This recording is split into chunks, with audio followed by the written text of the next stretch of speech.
Part 3. You are going to hear a conversation on animal protection.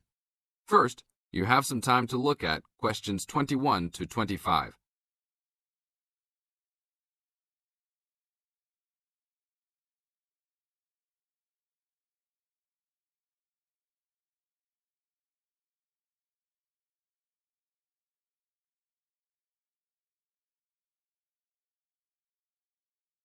Now listen to the tape and answer the questions. Thanks for joining us today, Mike. How did Baja California become a consideration for a condor release?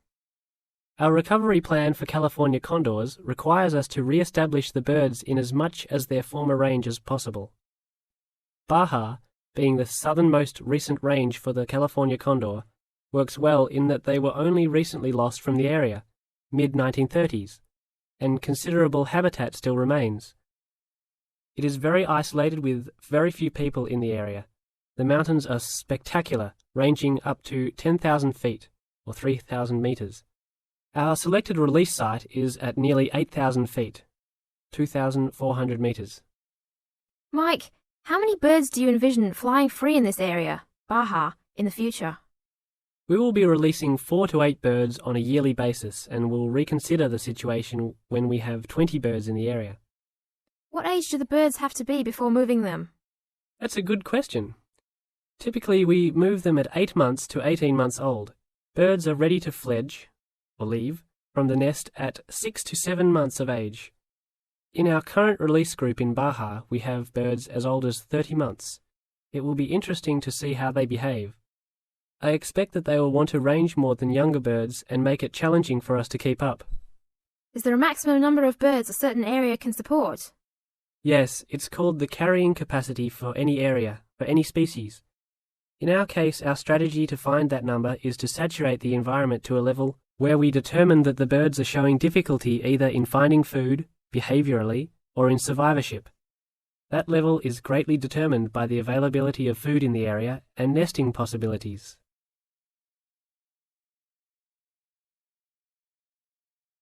Now look at questions 26 to 30.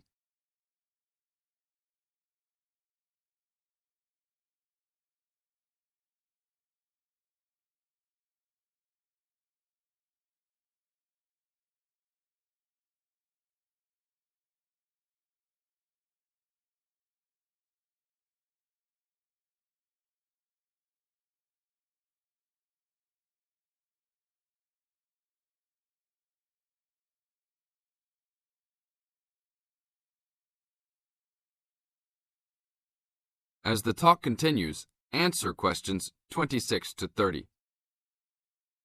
What do you hope to accomplish with this release in the long run? I expect that well within 10 years the condors will be flying north and joining birds already released in Southern California.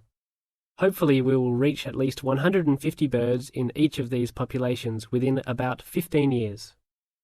What would you say is the biggest contribution to the California Condor program's success?